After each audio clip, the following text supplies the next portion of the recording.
Assalamualaikum warahmatullahi wabarakatuh. Alhamdulillahi wa kafa, wassalatu wassalamu ala rasulillahil mustafa wa ala alihi wa sahbihi wa man wafa ba'd. Fa ahbaballahi wa ahbaba rasulihi sallallahu alaihi wasallam, usi nafsi wa iyyakum bi taqwallahi faqad fazal muttaqun. Fala tamutunna illa wa antum muslimun. Faqala ta'ala ya ayyuhalladzina amanu taqullaha haqqa tuqatih wa la tamutunna illa wa antum muslimun. Teman-teman sekalian, para peserta yang i'tikaf dan saudara-saudariku dimanapun Anda berada, jumpa kembali dalam kajian Madrasah Imam Al-Bukhari. Hari ini kita masuk ke hari 27 ya. Semoga seluruh ibadah kita sampai hari ini diterima oleh Allah Subhanahu wa taala. Semoga Allah merahmati kita, mengabulkan doa-doa kita dan memberikan yang terbaik sesuai dengan kemaslahatan dunia dan akhirat kita insyaallah. Hari ini kita akan coba lanjutkan, sebelum kita mungkin berdiskusi, berbincang pengayaan dari apa yang telah kita pelajari. Saya ingin perkenalkan kitab lain yang beberapa sudah kita sampaikan ya. Di pertemuan lalu sempat saya perkenalkan kitab Jami', kan? Ada Al-Bukhari, kemudian Muslim, kitab Sunan. Nah, ini saya mau tunjukkan satu yang menarik. Ada di antara sarjana Muslim yang menggabungkan Al-Bukhari dan Sahih Muslim jadi satu kesatuan. Lalu strukturnya dirapikan ya, ditertibkan sehingga menjadi kajian yang sangat tematis. Ya, ini disusun oleh Salih Ahmad Syami. Ini gabungan aja Al-Jami' Baina Sahihain. Jadi Al-Bukhari dan Muslim disatukan menjadi bentuk tematik. Nah, ini saya kira belum ada terjemahannya nih ya di bahasa Indonesia. Kalau bisa kemudian diterjemahkan jadi satu hal yang sangat bagus. Karena nanti dari Al-Bukhari, Muslim jadi tema lagi. Setiap temanya itu digabungkan dua hadis ini sehingga lebih otentisitasnya lebih terasa gitu ya. Kemudian juga kekuatan dalilnya lebih menyatu di sini. Ada sinergitas di antara dua kitab Jami'. Nah, ini cukup bagus dan hanya sedikit, hanya 2 jilid. Hanya 2 jilid ya. Kalau kita lihat di Al-Bukhari sendiri kan Al-Bukhari itu nanti ada yang 4 jilid syarahnya. Kemudian ada yang 3 jilid tebal, ada yang 12 jilid. Yang 12 jilid paling banyak dan itu yang paling populer. Ya, karya Ibnu Hajar Al-Asqalani itu. Kalau Sahih Muslim yang paling populer syarahnya Imam An-Nawawi 9 jilid ya. Yang ini. Kemudian di sini ada juga saya hadirkan kitab Al-Adabul Mufrad yang ini sudah banyak ini ya, sudah banyak terjemahannya di Indonesia. Nah, ini cukup bagus kitab yang dikhususkan oleh Imam Al-Bukhari untuk menampilkan hal terkait adab saja, konsepsi adab. Ya, jadi kalau kita ingin menghadirkan nilai-nilai mulia dalam pengetahuan Islam yang bisa dipelajari sehingga memberikan karakter kepada kita, ini dikhususkan oleh beliau kitabnya Al-Adab Al-Mufrad. Kalau kita pengen belajar untuk anak-anak, misalnya untuk pribadi kita, ya prioritas dalam akhlak itu apa, bagaimana akhlak kepada Allah, bagaimana akhlak terhadap sesama dan sebagainya, ini paling bagus kitabnya. Ya. Nah, sekarang saya ingin coba perkenalkan dulu yang ini. Kita masuk pada hal yang sangat penting, kita sedang belajar. Jadi di Al-Bukhari itu, seperti saya sampaikan, ada 97 tema. Dan setiap tema itu, sesungguhnya karakteristiknya terkait dengan semua kebutuhan kita, semua aktivitas kita. Nah, itu jeniusnya Imam Al-Bukhari, jadi memetakan hadis-hadis Nabi cukup banyak, kemudian dibuat tematik sesuai dengan kebutuhan dan profesi kita. Nah, ini miniatur kehidupan di masa Nabi yang nilainya bisa dibawa ke kekinian. Nah, saya mau ambil, karena kita sedang belajar, kita ambil misalnya kitab ketiga ya, tema yang ketiga. Di pertama Bad'ul Wahyi, kita Bad'ul Wahyi itu untuk memberikan standarisasi kenabian. Jadi kalau ada orang mengaku Nabi, standarnya ini gitu. Jadi kalau nggak punya ini bukan Nabi. Sebenarnya kalau kata Nabi selesai setelah beliau, la nabiyya ba'di, nggak ada Nabi setelah saya. La-nya itu ya, la-nya bukan sekedar menafikan. Sekali lagi ya, bukan sekedar menafikan, tapi juga memberi petunjuk, karena nafi itu bisa bermakna istiqbal ya, menafikan, meniadakan sesuatu yang berlangsung kini ataupun yang akan datang. Jadi seakan memberikan tanabbu, memberikan berita kepada kita, boleh jadi setelah saya ini akan ada orang ngaku-ngaku Nabi. Nah, cara cepatnya daripada kalian capek melihat, meneliti, udah nggak ada Nabi setelah saya. Gampang. Jadi kalau ada ngaku Nabi setelah meninggal Nabi, sebetulnya terlambat dia.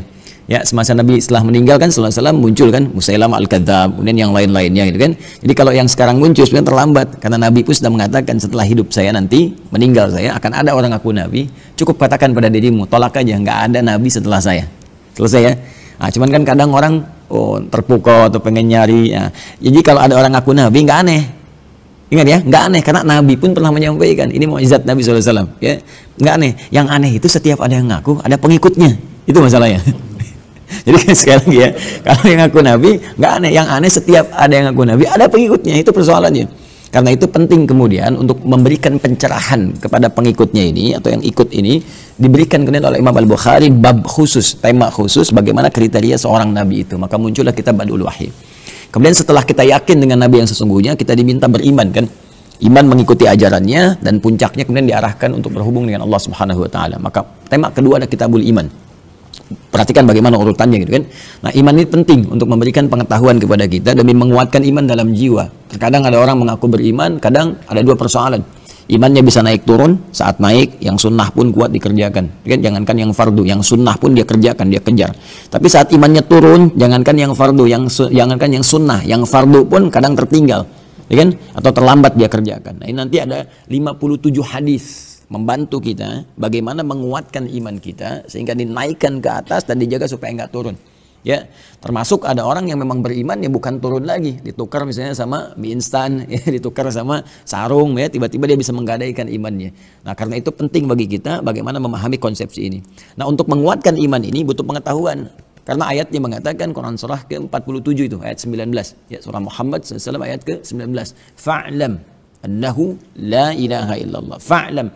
Kalau diterjemahkan, kalau kita terjemahkan bebas, itu kan selalu bunyinya maka ketahuilah gitu kan. Ketahuilah. Padahal kalau kita kembalikan ke gramatikal bahasa Arab, di ilmu nahwu saja contohnya misalnya, atau kita kembalikan ke sharaf yang paling tepat, fa'lam itu kan dari kata alima ya'lamu fi'il amr i'lam. Ya, i'lam masdarnya kan ilmu. Jadi fa'lam itu pada asalnya adalah bukan sekedar maka ketahui, tapi lebih kepada maka dapatilah pengetahuan. Mesti tahu, mesti punya ilmu gitu, ya. Alima tahu, ya'lamu akan tahu, ilman pengetahuan, fa'lam maka carilah pengetahuan. Ya, maka Anda mesti tahu. Bagaimana caranya tahu? Cari pengetahuan, belajar di situ. Ya, dan itu menggunakan fa yang kemarin saya sampaikan di ilmu nahwu harfu atfin rabitin baina syai'aini bila hudud. Ya, huruf yang menyambungkan dua peristiwa yang terjadi dengan cepat. Peristiwa pertama iman, untuk menguatkan iman itu maka cepatlah kita dapati pengetahuan. Jadi kalau kita tahu dalam konteks kita mengenal Allah, annahu la ilaha illallah. Annahu untuk menetapkan la ilaha illallah, tidak ada Tuhan selain Allah. Bagaimana kita yakin gak ada Tuhan selain Allah? Maka harus punya ilmu. Dan pakai fa, cepat belajar. Ya, cepat belajar. Nanti kalau kita nggak punya ilmu, mudah untuk digadaikan. Sekarang kalau ditanya gini, kenapa Anda memilih Tuhannya Allah? Ya, kalau nggak punya logika, nggak punya dalil, nggak punya pengetahuan, mudah kemudian digoyahkan. Ya, bahkan dengan misalnya dengan pemikiran, ya, dengan pengetahuan yang lain, dengan informasi, mudah ditukar. Maka harus punya ilmu basicnya apa. Karena itu di kitab yang ketiga, tema ketiga, perhatikan ketersambungannya. Maka dibukakan, ditampilkan ke kita bab Kitabul Ilmi, tema tentang ilmu. Nah, di tema tentang ilmu ini sangat menarik ketika dipadukan di sini. Ini yang mau saya share di kesempatan kali ini. Kita diskusikan sedikit ya. Nanti selebihnya seperti biasa kita kembalikan ke ayat Quran, kemudian juga ke Al-Adabul Mufrad untuk pengetahuan sehingga ada gambaran besar. Dapatnya agak banyak gitu saat i'tikaf ini. Jadi minimal nanti kalau saya mau cari tentang bab-bab fikih, kitab hadisnya apa? Sunan gitu kan, nanti Anda tinggal temukan. Kalau saya mau nyari tema yang umum, saya cari kitab Jami' gitu kan. Kemudian kalau saya mau spesifik terkait dengan adab, Al-Adabul Mufrad. Nah, ini kita lihat di sini tentang konsepsi sinergitas Al-Bukhari dan Muslim terkait dengan Kitabul Ilmi. Esensi tentang pentingnya pengetahuan ya dalam lisan Nabi SAW. Di sini ada di halaman 123 kalau saya tidak keliru. Bismillah, kita coba tampilkan. Nanti saya bacakan. Ini kitabnya belum ada ya karena belum saya berikan yang anak PKU. Betul ya. Ini 122 sampai 123 ini Kitabul Ilmi. Nah, ini perpaduan antara Al-Bukhari dan Muslim. Saya bacakan dulu, nanti kita ambil turunannya dari Al-Quran. Ya. Bismillahirrahmanirrahim. Babul fiqh fid din. Ini sudah saya dikatakan, ini sudah mulai sistematis dan sudah diberikan temanya secara tematiknya. Ya, kalau kita ambil ke Al-Bukhari baru kitab A, kitab B gitu kan. Di Sahih Muslim juga demikian. Ini nanti konsepsi ke bawahnya di sini sudah spesifik ya. Babul fiqh fid din. Bab ini saya tidak terjemahkan dengan tekstual Indonesia ya. Kita lebih senang tuliskan dalam konsepsi bahasa Arabnya. Ini yang mau saya turunkan pengetahuannya ya, teman-teman sekalian. Dan kenapa nanti ada hadis ini? Kenapa ada hadis ini? Ya. Saya tuliskan dulu, bismillah. Bab al-fiqh fi ad-din. Ya. Bab ini jelas bab gitu kan. kita, tapi di bahasa Arab bab itu artinya pintu. Bisa berarti real, bisa berarti kiasan. Ya, kalau real, ya pintu tempat kita masuk, tempat kita keluar gitu kan, dalam artian fisikal. Tapi bisa dibawa dalam konteks kiasan. Ya, pintu itu tempat memasuki apapun. Kalau kita ingin masuk ke dalam sebuah ruang atau satu keadaan, maka harus lewat jalurnya kan, harus lewat pembukanya kan. Dalam bahasa Arab, setiap pembuka segala sesuatu itu disebut bab namanya. Maka seakan-akan tema ini, subtemanya, ya, dari temanya kan disebut kitab. Ya, kitab itu kumpulan sesuatu yang sistematis. Disebutkan 255 kali kata kitab dalam Al-Quran. Jadi sesuatu yang terhimpun dengan sistematis, urut, ya, dan tidak ada celahnya, itu disebut dengan kitab namanya. Ya, makanya Al-Quran juga dinamakan dengan kitab. Dzalikal kitabu la raiba fi. Karena susunannya begitu sistematis. Dari Al-Fatihah sampai dengan An-Nas. Tidak ada yang terbalik, tidak ada yang tertukar, tidak ada celahnya. Karena itu buku pun kalau sudah disusun tertib, ada daftar isinya, ada pengantarnya sampai akhirnya, itu disebut dengan kitab namanya. Ya, kalau baru baru sebatas ya kerangka gitu kan. Baru sebatas misalnya ya beberapa topik-topik tertentu, itu orang Arab menyebutnya dengan khutbah. Ya, baru kerangka saja. Tapi kalau sudah jadi, ini pendahuluannya, daftar isinya, ininya A, B, C sampai ujungnya baru disebut dengan kitab. Jelas ya? Nah, di setiap kitab ini, biasanya ulama menuliskan kitab dulu ingin memberikan kesan bahwa ini tulisan saya sudah lengkap, tersusun rapi, dan sistematis. Ya, setiap topik yang Anda ingin kaji, saya buka pintunya, masuk lewat sini. Ya. Nah, di bagian ini, saya akan terangkan kepada Anda pintu pembuka al-fiqhu fid din. Ya, jelas ya? Babul fiqh fid din hadza, babul fiqh fid din asalnya demikian, hadza mubtada, kemudian mahdhuf, babnya ini khabar, gitu kan? Kemudian al-fiqh mudhaf ilaih fiqh fid din. Nah, kenapa saya bahas ini? Ini penting di ilmu nahwu itu nanti ada i'rab untuk memberikan kesan kepada kita pemahaman yang dalam. Jadi kalau kita tahu i'rab, kita bisa memahami ini arahnya kemana, maknanya apa. Beda antar harakat a, i, u itu lain makna. Bahkan kalau masuk ke fikih lughah itu lebih dalam lagi. Kenapa laki-laki identik dengan a? Perempuan I, kan?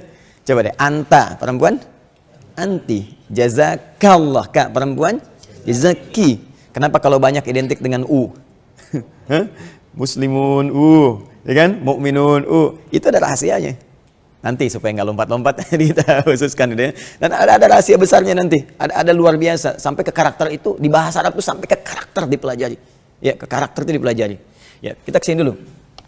Ini pakai mudhaf ilaih, sesuatu yang disandarkan seakan-akan memberikan kesan kuat pada hal yang mengikat. Ya, bahwa bab ini begitu penting gitu ya, terkait erat dengan sesuatu yang sangat penting dan mengikat pada bagian turunan tema yang saya uraikan. Babul fiqh, apa itu fiqh? Ya. Fiqh itu artinya paham. Sederhananya. Mengerti. Ya. Paham, mengerti. Dari kata faqha asalnya. Itu masdarnya, keadaannya, keterangannya atau sifatnya, karakternya. Di kata kerjanya. Saya mau lompat dulu ke Al-Quran, karena ini dasar yang paling utamanya. Kenapa ini muncul nanti ya? Teman-teman sekalian, buka Quran surah ke-9, At-Taubah, ayat 122. Paling kiri sebelah bawah di mushaf standar. Mushaf Utsmani paling kiri sebelah bawah. Saya mau cerita sebentar. Jadi dulu ada satu semangat yang dahsyat itu kan, untuk merespon ajakan jihad. Karena dulu masih suasana serang secara militer gitu kan, banyak sekali akhirnya ada panggilan-panggilan untuk mempertahankan diri, bela diri. Dan itu semangat, karena motivasinya besar. Kalau meninggal syahid surga gitu kan. Makanya kalau ada orang menyeru untuk jihad, idznal munadi lil jihad, ya, dia mengatakan jahidu fi sabilillah, ayo jihad, itu keluar semua nggak mikir panjang. Karena memang mereka itu hidup untuk wafat. itu poinnya. Hidup untuk apa? Untuk wafat. Jadi gambarannya gini. Gambarannya ya kehidupan ini kan amanah. Kehidupan yang paling abadi itu di akhirat gitu. Jadi itu kata itu sudah bab yang paling tinggi lah. Tapi caranya benar. Ya, kalau dibelokkan ke cara yang salah jadi bahaya ini. Ya. Caranya benar. Karena itu setiap ada panggilan untuk berkhidmat pada agama, karena ini konsepsinya bekal untuk akhirat, pertaruhan terakhir. Karena dunia itu gini, sifatnya karena sementara, tazul gitu kan, sementara. Maka apapun yang didapatkan sifatnya sementara saja. Nisbi, sifatnya relatif. Jadi kalau dia kaya, kayanya sementara. Ketika meninggal, selesai kekayaannya.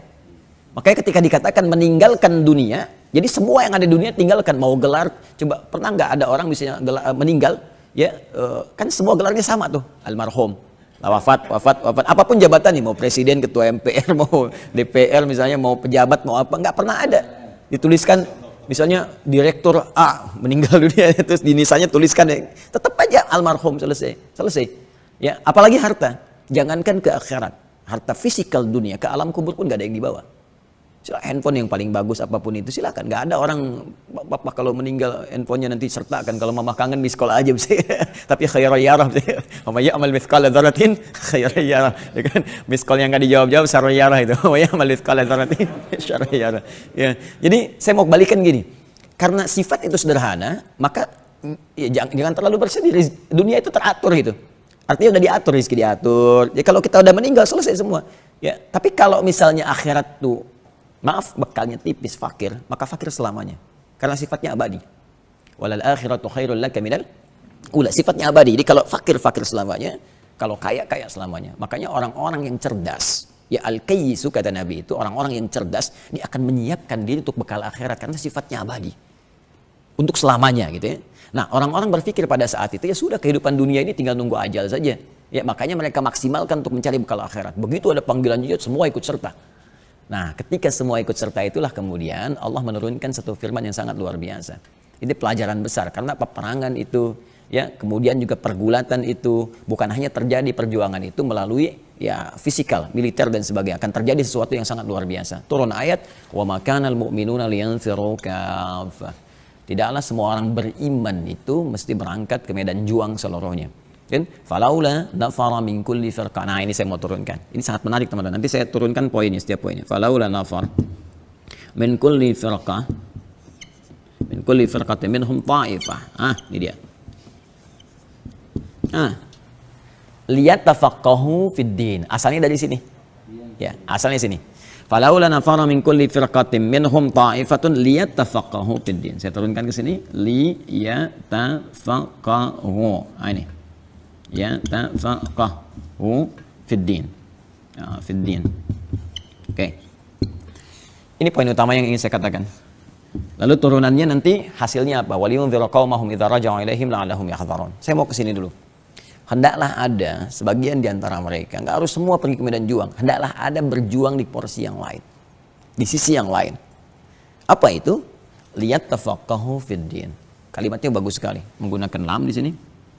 Agar mereka, ya, supaya ini ya di sini nanti masuk kepada mudhari'nya, kan? Ini perintah sifatnya arahan. Kemudian di sini mudhari' dengan makna yang kemarin, present, kan? Continuous dan future. Jelas ya? Kemudian ada ta, fa, qaf, ha, waw. Tadi saya katakan dibentuk jamak. Ini asalnya berasal dari kata fikih ke sini. Lalu mendapat penambahan ta dan tasydid sebelum akhir. Nah, di qaf ini ada tasydid, ada tafaqahu di sini. Fikih saja sudah paham, mengerti. Jelas ya? Sekarang mendapatkan ta di depannya dan huruf sebelum akhirnya pakai tasydid. Di dalam ilmu lughah, kalau kita ambil turunannya di sharaf saja misalnya, setiap ada penambahan ta di awal, itu di antara maknanya menunjukkan kesungguhan, keseriusan. Sungguh-sungguh serius. Seakan memberi kesan bahwa tipikal orang beriman itu, ingat ya kalimatnya beriman. Beda nanti antara muslim, di diksi Al-Quran, paparan Al-Quran, beda antara muslim, baru Islam, dengan mukmin. Ya, misalnya orang di Quran surah 49, sedikit ayat ke-14 untuk menguatkan. Ada orang Arab Badui mendeklar kepada Nabi, langsung bahwa kami telah beriman. Qalatil a'rabu. Ingat ya, ada Arab, ada Arab. Kalau Arab itu perkotaan. Tapi kalau Arab itu di kalangan Badui, Arab Badui, ya, padang pasir. Qalatil a'rabu amanna. Orang-orang Arab Badui berkata, ya, kami telah beriman. Nabi nggak bisa komen karena urusan iman itu urusan perkara hati, Allah yang tahu. Maka diilhamkan kepada Nabi, diberikan wahyu, qul lam tu'minu. Katakan pada mereka, kalian belum beriman serius, belum mukmin. Walakin qulu aslamna. Tapi katakan kalian baru formalitas masuk Islam, baru diucapkan imannya dengan lisan. Ya, iman yang benar itu dari lisan turun ke hati. Ya, jadi begitu diucapkan dengan lisan, kalimat di lisan ini langsung menghadirkan gelombang kepada jiwa, masuk ke jiwa takwa. Ketika masuk ke jiwa takwa, nanti ini akan memberikan pancaran sinyal, pengaruh ke seluruh anggota tubuh kita untuk berbuat baik dengan petunjuk iman. Ya, gambarannya begini, gambarannya. Jadi begitu diucapkan asyhadu an la ilaha illallah, asyhadu anna muhammadar rasulullah, harusnya kalimat ini langsung masuk ke dalam jiwa. Ya, tasdiqun biqalbi, iqrarun bil lisan, tasdiqun biqalbi, dibenarkan oleh hati kita. Masih ingat pelajaran kita kemarin? Dalam jiwa kan ada takwa. Ya, wa nafsi wa ma sawaha, fa alhamaha fujuraha wa taqwa. Nah, kalimat ini masuk ke takwa. Begitu dia masuk ke dalam jiwa takwa, ini akan jadi sumber pancaran gelombang yang memberikan petunjuk kepada seluruh anggota tubuh untuk bersikap. Karena itulah kalau kita baca Quran dengan benar, seluruh anggota tubuh kita ini ketika akan digerakkan, itu ada pancaran iman dulu, dibimbing oleh imannya. Lalu kita temukan dalam Al-Quran, seluruh fungsi tubuh itu dimulai dengan iman sebelum dijelaskan fungsinya. Kalau nggak percaya, mari kita lihat misalnya. Saya ambil dari ujung kepala sampai ujung kaki, ya, mata misalnya. Buka Quran surah ke-24, An-Nur, ayat 30 sampai 31. Ya, beda antara mata yang didorong dengan fungsi iman dengan yang bukan. Wa qul lil mu'minina, untuk laki-laki, yaghuddu min absarihim. Wa qul lil mu'minina, katakan pada pria-pria yang beriman. Imannya dulu disebutkan. Yaghuddu min absarihim. Matanya itu ya akan digunakan hanya untuk melihat yang baik saja. Ya, kalau baca terjemahan palingkan dari yang jelek, kan? Jadi sebetulnya kalau kembali ke tafsir, matanya hanya dipakai untuk yang baik saja. Ya, terpalingkan dari yang jelek. Jadi kalau mata orang beriman itu, imannya akan membimbing, memberikan cahaya kepada pandangannya supaya melihat yang baik saja. Ketika melihat yang tak baik, dia akan palingkan. Makanya kalau kita ingin melihat ukuran keimanan kita lewat mata, silahkan dicek. Ketika kita mampu menatap yang baik-baik dan memalingkan dari yang tak baik, itu Masya Allah, ini menunjukkan ada kekuatan iman yang dahsyat. Ya, silahkan, kalau nggak percaya silahkan cek. Pasti ada itu, begitu kita lihat, ini nggak bagus, palingkan.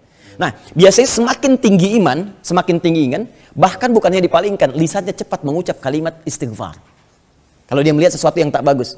Ya, misalnya buka Quran surah ketiga, Ali Imran ayat 133. Wasari'u ila maghfirah. Jadi ada sara'ah, ada sa'ah, itu beda. Kalau Jumatan pakai sa'ah. Ya, Quran surah Al-Jumu'ah 62 ayat 9, ya ayyuhalladzina amanu idza nudiya lis-salati min yaumil jumu'ati fas'au. Ya, di sini wasari'u. Ya, tapi terjemahannya sama dan bergegaslah. Nah, padahal katanya beda. Kalau sarah itu artinya bergegas tanpa harus pikir, cepat. Jangan dipikirkan. Ya, tapi kalau sa bergegas tapi siap-siap dulu. Punya persiapan yang matang. Kenapa Jumatan menggunakan kata sa? Kalau sudah mendekat kepada Jumat, bergegas kamu, tapi siap-siap dulu. Mandi dulu, siapkan minyak wangi yang baik, siapkan persiapan berdoa, rinci apa yang mau diminta, tanya pada istri keluarga apa yang mau dititipkan dalam doa yang akan dimohonkan, itu fikihnya. Tapi kalau urusan taubat, jangan dulu mikir, jangan disiap-siapkan. Saya dosa sekarang siang, pengen taubat nanti malam persiapan tahajud. Alih-alih nyampe tahajud, asar meninggal. Makanya ketika mata kita melihat yang benar, tiba kemudian ada yang salah, itu dipalingkan, lisannya cepat mengatakan tanpa pikir panjang, astagfirullah. Dan itu berlangsung bersamaan, tidak ada yang telat. Nggak ada telat salah satu, cepat salah satu. Misalnya, ya lisannya cepat salah satu, tapi matanya begini kan, telat. Astagfirullah, astagfirullah. Iya, dosa nih mas. Nah, itu ya, nah, itulah iman. Ya, nggak percaya, silahkan cek lagi lisan. Quran surah 49 misalnya kan, di ayat yang ke-11. Ya ayyuhan nasu. Ya ayyuhalladzina amanu, maaf, iman. Ya ayyuhalladzina amanu, imannya dulu. La yasraqum minkum. Lisan orang beriman tidak dipakai untuk mencela. Lisan orang beriman tidak dipakai untuk bikin hoax. Lisan orang beriman tidak dipakai untuk ghibah. Ayat 12-nya kan demikian. Ya ayyuhalladzina amanu ijtanibu katsiran minadh-dhann. Ya, pikiran orang beriman enggak mungkin berprasangka buruk sampai ke ujung kaki. Nah, itulah iman. Nah, ini pun yang paling menarik, ini dibuka dengan kalimat iman. Pelajar yang beriman itu. Mahasiswa yang punya iman itu. Ya, orang-orang yang mau belajar ikut taklim yang beriman itu cirinya beda. Pertama, belajarnya serius. Tuh. Saya cukup satu ayat ini, kalau benar-benar kita muslimnya baik, praktekkan satu ayat, jadi pintar semua. Serius. Ya, kalau mau belajar apapun harus serius. Gimana kita bisa menghasilkan pelajaran yang baik, ilmu yang baik, kalau nggak serius belajar? Kata Quran serius. Kemudian keseriusan ini diarahkan bukan hanya menerima transfer pengetahuan, tapi pahami itu. Sampai mengerti. Ini luas sekali. Ya. Apalagi urusan agama. Karena itu Anda temukan dalam setiap turunan ibadah itu kan ada ilmunya, kan? Silakan cek ya, sholat kan mesti ada ilmu kan? Kalau nggak ada ilmu nggak bisa sholat kan? Zakat demikian, kemudian haji, umrah demikian. Silahkan Anda cek, semua ilmu yang terkait dengan syariat ini selalu diistilahkan dengan fikih namanya. Fikih sholat, fikih zakat, fikih puasa, fikih haji, umrah. Pernah dengar nggak ilmu sholat? Tidak kan? Kenapa menggunakan kata fikih? Seakan memberi kesan bahwa kalau mau sholat, pelajari dulu bacaan sholat, gerakan sholat sampai paham. Mengerti. Sehingga dengan paham mengerti ini, hadir kehusyuan dalam sholat kita. Sekarang dari satu kalimat ini saja, mohon maaf sebesar-besarnya. Berapa persen bacaan sholat yang kita pahami sampai hari ini? Itu problemnya. Kita ingin khusyuk dalam sholat, tapi nggak ngerti yang kita bacakan, yang kita lakukan. Ya orang kalau kerja nggak ngerti dengan pekerjaannya, mustahil bisa dikerjakan pekerjaannya. Itu urusan dunia, apalagi akhirat. Orang berangkat haji cuma putar-putar nggak ngerti, memang menggugurkan kewajiban. Tapi pemahaman yang tidak hadir itu akhirnya menghadirkan hilangnya kekhusyuan atau hampa makna sehingga hasilnya tidak maksimal. Nah, ini lari ke sini dulu teman-teman sekalian. Dan kalau ada tasydid sebelum akhirnya, ini menunjukkan apa yang akan dilakukan itu tidak mudah. Tasydid itu, ya, tasydid, syadda yashuddu seakar dengan kata syiddah. Sesuatu yang tidak mudah, ya, kadang keras, ya, kadang-kadang ada tantangan. Karena itu dalam bahasa standar yang bertasydid itu kan asalnya dua huruf disatukan, ya, seperti gini, gini kan, hamzah a ini mati, kemudian ini berharokat awal, kan, awal, lalu ini disatukan jadi satu, huruf double namanya, double ditandai dengan tasydid begini, awal, ya kan? Nah, apa hikmah esensi atau falsafahnya dari bahasa ini masuk ke sini? Terkadang jika ada suatu aktivitas dihadirkan tasydid sebelum akhirnya, ini menunjukkan bahwa aktivitas itu tidak mudah. Ya, bukan perkara yang biasa, butuh motivasi double, 2 kali lipat dari sebelumnya. Paham sini? Nah, ini nggak mudah ya, karena ilmunya agak dalam di ilmu bahasa ini. Ya, ini seakan memberi kesan pada kita, serius dalam belajar sampai dengan paham, dan tambahkan motivasi 2 kali lipat dari biasanya. Jadi kalau kita ingin sukses, tambah motivasinya, tambah belajarnya. Orang 2 jam, kita 4 jam, kan? Orang santai, kita serius. Jangan sampai duduk paling belakang, nggak pernah nanya, gitu kan? Mengandalkan kopian teman saat mau ujian. Makanya ilmunya sebatas saat ujian, betul nilainya bagus. Ya, tapi setelah itu terhenti di situ. Ini persoalan ya. Persoalan nih. Itu yang mudah dalam konteks yang umum, tapi kita berlaku semua karena konteksnya ad-din. Ayatnya belum selesai. Lihat tafaqahu fid din. Ini nggak berlaku muda, tapi tua muda hadir di dalamnya. Balik ya ke sini ya. Lihat tafaqahu fid din. Nah, dari sinilah kemudian muncul bab ini. Bab al-fiqh fid din. Ya, bab al-fiqh, belajar sampai paham fid din, pada hal yang terkait dengan semua tuntunan dalam ad-din. Apa itu ad-din? Islam. Apa itu Islam? Ad-din. Betul, kita ambil ad-din itu Islam yang pokoknya, dalilnya Quran surah ketiga, kita pakai dalil ya, ayat 19. Inna ad-dina 'indallahil Islam. Kemudian apa itu Islam? Di sini penting. Kalau kita mau kaitkan dengan fikih dalam konsepsi pengetahuan, maka nanti di sini akan ada 2 bagian. Ya. 1, khusus yang terkait dengan aspek syariat dalam konteks ibadah ritual. Ibadah ritual. Dalilnya langsung kita ambil hadis. Tadi kan sudah Al-Quran, banyak hadis riwayat Muslim. Di kitab Imam Muslim tuh. Jilid pertama nomor hadis yang ke-8. Disebut hadis Jibril. Ya, ini pasti sama ini. Rawinya Umar bin Al-Khattab radhiyallahu taala anhu. Dikutip oleh Al-Imam An-Nawawi. An-Nawawi itu yang mensyarah ya itu hadis Muslim. Beliau juga nanti bikin beberapa kitab. Di antara yang banyak dikaji termasuk di Indonesia itu ada kumpulan hadis Al-Arba'in. 42 hadis. Ya, di Al-Arba'in ini nomor hadis yang kedua. Ya.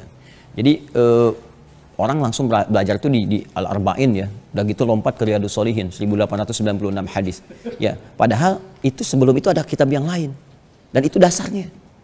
Apa itu? At-Tibyan fi Adab Hamalatil Quran. Sebetulnya yang bagus itu dulu. Di At-Tibyan itu mengajarkan kepada kita bagaimana cara belajar yang efektif. Sampai diatur masuk ke majelis ilmu bagaimana caranya. Berinteraksi dengan guru bagaimana. Belajar efektif seperti apa. Terus kalau sudah dapat ilmu nanti menghormati guru bagaimana. Kalau jadi guru seperti apa adabnya. Diajarkan semua. Nah kebanyakan ada sebagian yang langsung lompat ke Arba'in. Terus ke Riyadhus Shalihin. Ilmunya banyak tapi adabnya kosong. Ini yang jadi masalah. Makanya setelah dapat ilmu, ilmunya digunakan untuk menjadi peluru berperang dengan orang lain. Ada yang nembak sana, nembak sini, saling tahdir, saling ini, itu persoalan. Ya, jadi kadang-kadang stepnya itu nggak pas, lompat dulu ke atasnya. Makanya ulama itu kalau bikin kitab sistematis banget. Ini dulu, ini dulu, ini dulu, ini dulu, sehingga terukur. Nah, saya mau ke sini ya. Di hadis Muslim hadis ke-8 disebut juga dengan hadis Jibril namanya. Ya, ini menjelaskan nanti ada pengetahuan sampai masuk ke sini. Saya langsung lompat ke sini saja ya. Kalau kita bacakan dari awal panjang ya. Bainama nahnu julusun inda Rasulillah sallallahu alaihi rajulun syadidu bayadul thiyabi sampai ke sini langsung disampaikan mal Islam. Okay? Mal Islam. Atau saya bacakan dari depan lah ya. An Abi Hafs Umar bin Al-Khattab radhiyallahu taala anhu qala ya bainama nahnu julusun inda Rasulillah sallallahu alaihi wasallam ya ittala alaina rajulun syadidu bayadul thiyabi syadidu sawadi sya'ri ya la yura alaihi atharus safari. فجلس إلى النبي صلى الله عليه وسلم فأسند ركبتيه إلى ركبتيه ووضع كفيه إلى فخذيه فقال يا محمد أخبرني عن الإسلام. Baik, saya terjemahkan dari awal sebentar. Hadis riwayat sahabat Umar bin Khattab, semoga Allah meridai kepada beliau. Beliau menyampaikan, bainama nahnu julusun 'inda Rasulillah. Ada baina langsung kata kerjanya, julusun ada bainama. Biasanya ada demikian. Saya langsung cepat. Kalau ada bainama pakai ma di situ artinya santai. Jadi santai. Tatkala kami sedang duduk santai dengan Rasulullah SAW. Nah, ini adab kepada kita. Sahabat itu dalam santainya pun masih nyari orang baik. Nyari orang soleh. Dalam santainya pun. Ini pesan yang sangat dalam. Kenapa? Karena orang santai, orang baik, orang soleh itu. Walaupun dalam suasana santai, candanya pun pasti bermanfaat. Pasti ilmu. Dan gak akan bergeser dari Allah Subhanahu wa taala. Kadang-kadang kalau kita kumpul-kumpul mau nyantai-nyantai, istilah sekarang ngopi-ngopi kan, macam-macam. Coba, yang keluar apa coba? Tergantung teman kan? Ya makanya sohbatus salihin itu penting. Ngobrol, cuman ngopi, sana sini diobrolin kadang nggak penting, kadang-kadang mikirin yang nggak jelas gitu kan. Yang udah diatur ikut dipikirin juga. Ini jadi salah gitu. Ya, mikirin kenapa matahari terbit dari timur. Udah diatur ikut dipikirin, buang-buang waktu gitu. Ya itu buang-buang waktu karena itu rumus di hadis ini baru pembuka loh. Rumus di hadis ini, kami aja nyantainya kata para sahabat masih nyari nabi, nyari orang soleh. Sehingga manfaatnya banyak. Tiba-tiba kemudian datang seorang lelaki. Ya, lelaki ini Masya Allah gitu kan. Dia datang, pakaiannya bersih, rapi. Kemudian rambutnya tersisir rapi. La yura alaihi asarus safari, nggak kelihatan asarus safar, bekas perjalanan jauh. Jadi fokus. Datang ke tujuan, kayaknya nggak mampir-mampir. Ini juga adab. Kalau kita mau datang ke majelis ilmu, itu bisa kelihatan orang serius dari tampilannya. Ya, kelihatan. Makanya saya itu di Tripoli, di Libya itu, kalau ke kampus pakaian diperhatikan. Yang pakai jas, pakai apa gitu, pakai macam-macam dasi. Di Eropa begitu kalau belajar. Ya, masuk kampus misalnya apa itu kelihatan dari pakaian, ada sebagian memang terlihat nyantai tapi masih menjaga gitu kan. Tapi orang serius kelihatan persiapan dirinya. Dan ini yang paling penting, la yura alaihi atharus safari. Tidak nampak pada dirinya itu bekas lelah mampir-mampir. Jadi kalau memang mau belajar, langsung ke tujuan. Ya, jangan dijadikan sebagai sambian atau nyambi ke tempat lain sehingga suasana di tempat itu terbawa ke ruang belajar. Yuk ke Masjid Al-Ihsan belajar, nanti sambil ngebasok di sini sambil ngebasok. Jadi begitu mampir ke tempat baso, ke sini terbawa suasana baso. Tadi enak loh, nular ke yang lain. Baksuhum bainahum syadid. Baksonya sambalnya pedas gitu. Jadi ke bawah suasana itu. Jadi fokus dulu aja, dari situ baru dibawa. Kalau ke majelis ilmu, habis itu mampir ke tukang bakso nggak ada masalah. Ya, yang jadi masalah bakso yuk sambil ikut kajian sambil, gitu kan? Ini persoalan.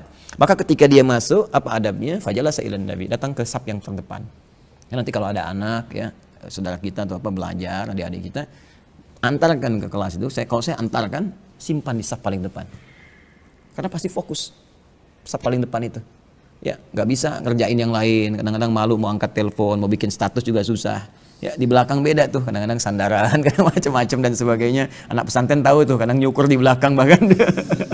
itu Itu suasana ya, hadis ini. Kemudian wada'a kaffaihi ala fakhidhaihi, ini keakraban. Jadi kalau guru pun dengan murid jangan terlalu tegang.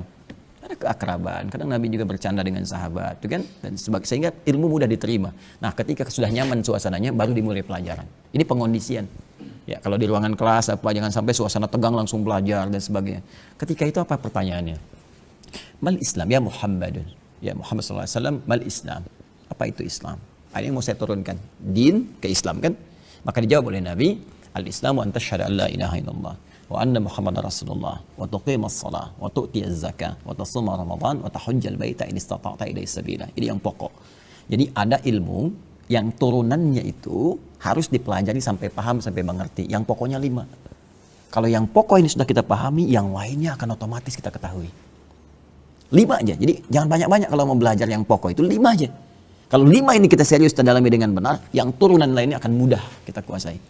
Ya, apa itu? Pertama tauhid. Tasyhadu an la ilaha illallah wa anna Muhammadar Rasulullah. Itu harus paham betul. Kenapa kita mengucapkan la ilaha illallah? Kenapa ada la di depannya? Setelah ilah kemudian kenapa harokatnya fathah ilaha? Setelah itu Allah jadi dhammah illallahu. Ya, itu dalilnya nanti di Quran surah ke tadi 47 ayat 19. Fa'lam annahu la ilaha illallah. Ya.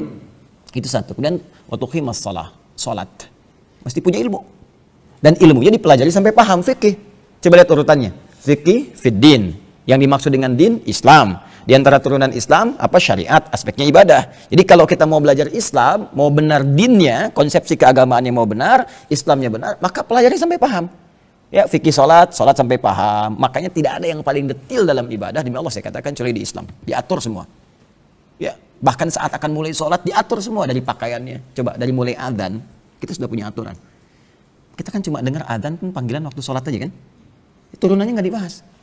Coba buka Quran surah 7 Al-A'raf ayat 31. Ya. Itu ada turunan. Ya bani Adama khudhu zinatakum 'inda kulli masjid. Hei anak cucu Adam.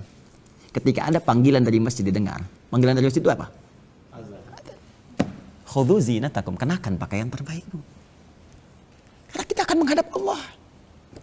Yang menghadap pimpinan, ya rapat ketemu teman, pakaian bagus luar biasa. Sekarang menghadap Allah dan kita mengajukan proposal keduniaan kita, akhirat kita, kebutuhan kita. 5 kali dalam sehari kita minta kan, penampilan kita biasa-biasa.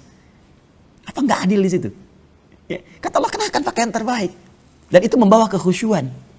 Nah itu bayangkan baru ada panggilan, belum setelah itu tentang wudhu bersih, masa ketemu teman bersih-bersih, ketemu Allah kotor, kan?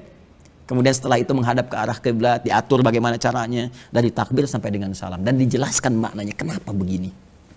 Hikmahnya apa? Apa dampaknya dalam kehidupan kita? Itu udah semua. Nanti buka kajian saya yang fikih sholat itu saya terangkan detail tuh. Kalau nanti ada waktu saya tunjukkan beberapa referensi-referensi. Itu dahsyat sekali. Nah, itu sholat. Zakat. Coba kenapa disebut zakat? Jadi semua istilah di dalam syariat itu ada maknanya, bukan kata-kata hampa makna. Sholat aja tadi ya, kalau kita pelajari itu kan manajemen hidup kita harian. Yuk, kenapa subuh? Kenapa ada zuhur? Kenapa artinya zuhur itu apa? Asar apa? Maghrib apa? Isya apa? Sedikit ya, sedikit sebagai gambaran cepat nih. Subuh itu punya 2 kata. Ya, subuh dengan fajar. Subuh dengan apa? Fajar. Ada fajar, ada fujur. Ya, itu sudah saya terangkan yang fujur kemarin kan? Kalau fujur itu pancaran yang negatif, yang diberikan waswas oleh setan, lawannya takwa itu. Ya, jadi kalau dia keluar fujur, dia ngasih gelombang rambatan. Rambatannya memberi perintah dari waswas setan, disebut ammar namanya. Karena fujur tempatnya di nafas. Ya, wa nafsi wa ma sawaha fa alhamaha fujur. Fujur tempatnya di nafas. Nafas tempatnya di kolbu. Kolbu tempatnya di sodron. Sodron jamaknya sudur. Setan memberikan waswas dari sudur. Alladzi yuwaswisu fi sudurin nas, tembus ke dalam. Diberi perintah keluar dari fujur itu perintah, gelombang-gelombang keburukan. Ini yang kalau kita misalnya terbawa was-was setan, marah, maka dari hati kita keluar langsung di bawah fujur. Mata diberikan cepat sepersekian detik, mata melotot. Lisan meracau, tangan memukul, kaki menendang, sepersekian detik. Nah, itu pancaran jeleknya. Pancaran kebaikan yang bersumber dari jiwa takwa kita disebut fajar namanya. Ya, bentuk kiasannya. Kalau bentuk hakikinya, ya bentuk realnya itu kalau cahaya. Ya, muncul membelah kegelapan sehingga menandakan bahwa gelap selesai, malam selesai, tibalah kemudian pembuka di waktu pagi. Ya, muncul itu di Quran surah kedua ayat 187. Wa kulu washrabu hatta yatabayyana lakumul khaytul abyadu minal khaytil aswadi minal fajr. Jadi begitu cahaya pancaran cahaya tadi keluar, maka kemudian yang gelap itu hilang, tibalah kemudian yang baik-baiknya. Yang putih terbuka dan seterusnya. Nah, bahasa kiasan, majasnya, kenapa kemudian sholat pertama kita disebut dengan fajar? Seakan-akan itu respon pancaran cahaya keimanan kita yang merespon panggilan yang disampaikan oleh Allah lewat suara muadzin. Allahu Akbar, Allahu Akbar. Orang yang punya iman akan merespon dari kedalaman jiwanya, jiwa takwanya memancarkan pancaran fajar keluar. Respon itu bangun, dia siap-siap sholat. Itulah sebabnya kenapa sholatnya disebut sholat fajar. Bukan hanya menunjuk kepada cahayanya, ya, menunjuk kepada awal perubahan waktunya, tapi juga pancaran dari dalam jiwa yang merespon. Itu tinggi sekali dia, ini tinggi bahasanya, yang merespon panggilan itu. Sehingga tafsirnya dari mana? Quran surah ke-8 ayat kedua. Innamal mu'minuna, sungguh orang-orang yang punya iman sejati itu. Orang punya iman sejati kan di dalam jiwanya, tadi saya terangkan. Ya, idza dzukirallahu wajilat qulubuhum. Kalau disebutkan nama Allah, maka akan ada getaran dalam jiwanya, ada pancaran. Itu pancarannya. Makanya dites dalam sehari 5 kali. Masih ada iman nggak? Ya, setiap perubahan waktu dalam sehari, ya, dari subuh, zuhur, asar, maghrib, isya, setiap berubah waktu dites imannya ada nggak? Karena kata Nabi, ada yang subuhnya beriman, sorenya kafir. Ya, asbaha mu'minan fayumsi kafirah. Jadi paginya beriman, sorenya udah kafir. Makanya dicek setiap hari ada iman nggak? Karena itulah diperdengarkan suara lewat muadzin. Allahu Akbar, Allahu Akbar, masih ada getaran, ya Allah, sudah adzan. Nanti tingkatannya beda-beda. Semakin kuat imannya, belum adzan udah kepikiran. Bahkan ada yang dahsyat nih. Sekarang mau zuhur, udah mikirin, asar nanti jam berapa ya? Malam nanti bangun jam berapa saya tahajud? Udah begitu. Beda kalau semakin menipis, sudah lain. Baru sahur, buka jam berapa nanti ya? Udah lain tuh. Persepsinya udah berbeda gitu ya. Nah, ini pancaran iman. Fajar. Nah, setelah itu apa yang terjadi? Setelah itu, kebiasaan orang-orang Islam itu, orang beriman itu kan malamnya evaluasi. Nyambung ke malam itu sebelum tidur, dievaluasi, kan? Fa idza faraghta fansab wa ila rabbika. Ya, Nabi itu membiasakan diri mengevaluasi hari-hari yang telah dilalui, terus istighfar kepada Allah, lalu menyiapkan besok mau ngapain. Nah, jadi orang Islam itu harus punya rencana untuk dieksekusi. Nah, dalam bahasa Arab, sesuatu rencana yang siap untuk dieksekusi, yang sudah matang, itu bahasa dasarnya disebut subuh namanya. Sehingga orang Arab bertanya, kaifa asbahta? Bagaimana kabarmu saat ini, di pagi ini? Sebetulnya kalimat asbah itu bukan sekedar menunjuk pagi, bukan. Hei, bagaimana kabarmu hari ini? Apakah sudah siap dengan kegiatan-kegiatan yang akan dieksekusi? Mau ada rencana apa hari ini? Makanya kita dipanggil dalam subuh itu, disebut subuh, fajar pancaran iman, subuh, untuk memohon kepada Allah, rencana-rencana kita itu disetujui oleh Allah. Persetujuan Allah terhadap rencana kita disebut taufik namanya. Ya Allah mawaffiqni, Allah wafiqni, Allah berikan persetujuanmu kepada ikhtiarku ini, ya Allah berikan ridhamu kepadaku ini. Makanya ketika kita datang lewat subuh itu sholat, kita meminta kepada Allah, ini ya Allah saya mau ngerjain ini, datang. Sahabat-sahabat itu seperti itu sebelum pergi bekerja, beraktivitas, duduk dulu, bahkan sampai muncul syuruk mereka minta sama Allah itu. Ya, itu asalnya. Makanya di Quran di surah At-Takwir itu di ayat ke-18, was-subhi idza tanaffas. Dan bersamaan dengan waktu subuh itu tiba, semua mulai beraktivitas, termasuk matahari memancarkan sinarnya, oksigen mulai muncul, dan bersamaan dengan nafas kita yang keluar saat itu siap mengeksekusi apa yang telah kita rencanakan.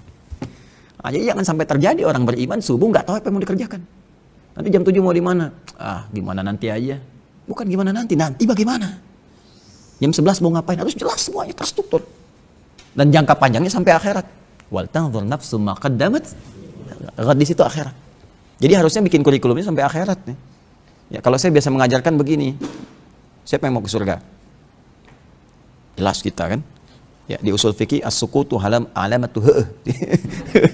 Diam itu tanda setuju, artinya pengen semua kan? Pengen semua. Oke, kalau punya anak gadis dilamar, ya diam itu setuju. Ya, kalau keberatan bicara gitu. Ya, kaidah usul fikihnya as-sukutu alamatu heuh gitu. Diam tanda setuju, alamatu na'am. Baik, balik sini. Jadi tapi kan orang nggak pernah detail surganya mau surga yang mana. Kan surga itu dibentangkan, surga Firdaus, surga Aden, ya, terus turunannya ada 8 pintu itu diturunkan. Nah, itu seharusnya di kurikulum amalan. Saya pengen masuk surga Firdaus. Apa amalannya? Turunkan Quran surah 23 Al-Mu'minun ayat 1 sampai dengan 11. Jadikan kurikulum hidup ke situ aja konsisten. Saya pengen masuk lewat surga Aden, disambut semua malaikat. Turunkan amalannya. Ya, misalnya Quran surah 13 ayat 23 sampai 24, ditafsir nanti dengan Quran surah 35 ayat 32 sampai 33, amalan Al-Qur'an konsisten di situ. Saya pengen masuk lewat Babur Rayyan, ya, saum konsisten di situ. Harusnya begitu. Nah dari situ turunkan jadi aktivitas dunia, apapun kita pekerjaannya. Apakah pelajar kah, birokrat kah, diplomat kah, pebisnis kah. Ikuti jalurnya. Karena miniatur di masa Nabi sudah ada. Abu Bakar pebisnis, Utsman pebisnis, Abdurrahman bin Auf pebisnis, tapi kan tahajud juga. Utsman kata Al-Imam An-Nawawi, ya, Abdurrahman bin Auf itu bisnis sibuk tapi malam masih sanggup tahajud sampai hatam Quran. Ya, Ali misalnya dosen, itu kan, jenius, begawan keilmuan. Tuh Amr bin As di bidang birokrasi, Khalid bin Walid di militer, surga semua.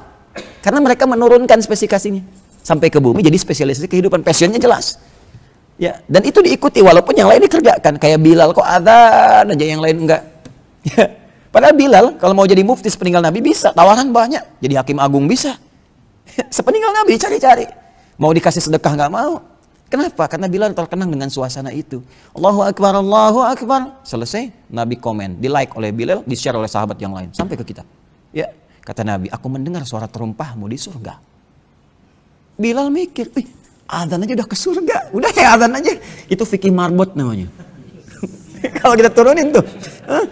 Jadi motivasi, itu bukan, profesi itu bukan profesi rendah, tinggi. Kalau yang paham, kalau tak mengerti mungkin dibandingkan dengan dunia, jangan bandingkan dunia dengan akhirat, terlalu kecil bandingkan dunia dengan akhirat. Ya, kalau udah punya visi itu jelas. Nah itu, jadi saya turunkan, itu hari subuh ya, nanti besok duhur lah.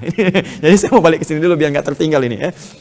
Nah jadi kalau kita turunkan tuh banyak sebetulnya, tapi indah gitu. Nah ini yang saya mau maksudkan ke sini, sholat, puasa, zakat, ini syariat ritual.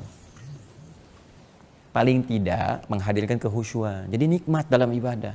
Mau zakat ngerti, oh kalau saya begini tuh pasti Allah tambah. Jadi kalau orang paham kalau berzakat akan ditambah, nggak akan pelit berzakat.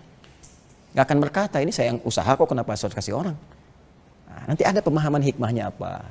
Kenapa pakai kata ita wa atuz zakah, salat pakai iqamah wa aqimus salat. Turunkan.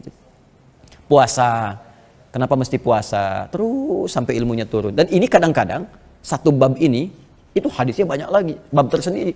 Kitabus shalah, kitabuz zakah, kitabus syam, kitabul hajj. Ini nih fikihnya di sini.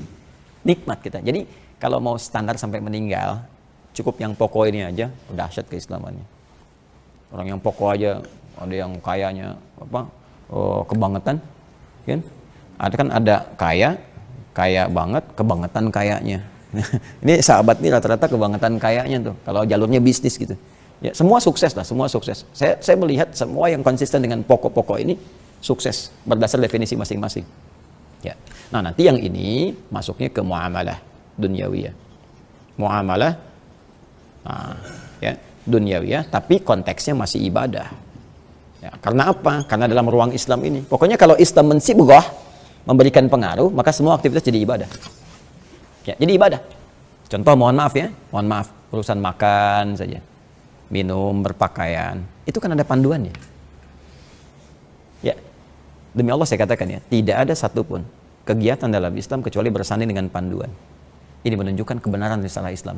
Manusia mana di muka bumi ini yang mampu membuat sebuah pedoman untuk semua kegiatan manusia dari bangun tidur sampai tidur lagi. Apalagi di masa 15 abad yang lampau.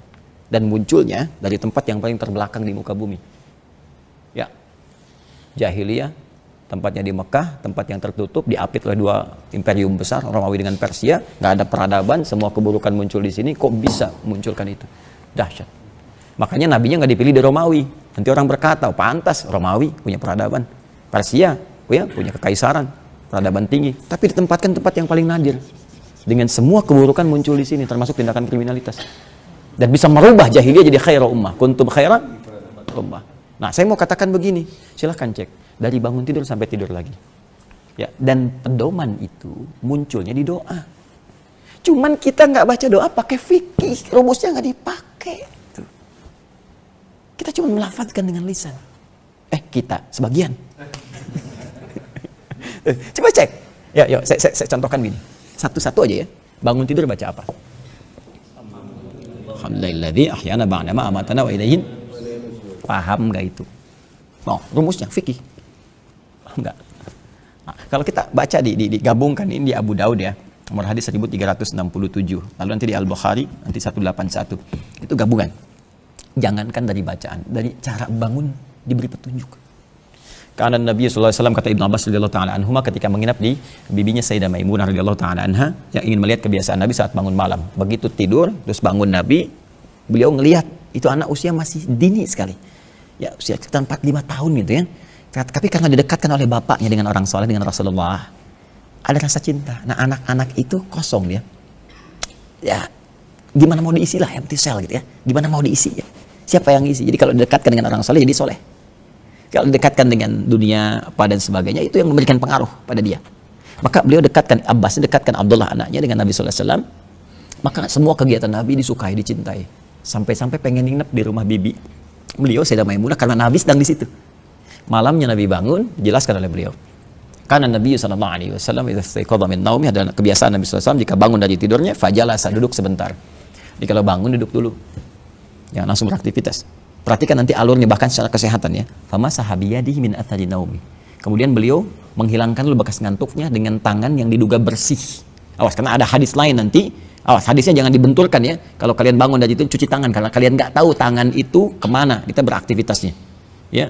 Nah ini cuci dulu. Nah ini diduga dengan yang paling bersih. Kira-kira seperti ini, misalkan dihilangkan. Sampai hilang ngantuknya dulu.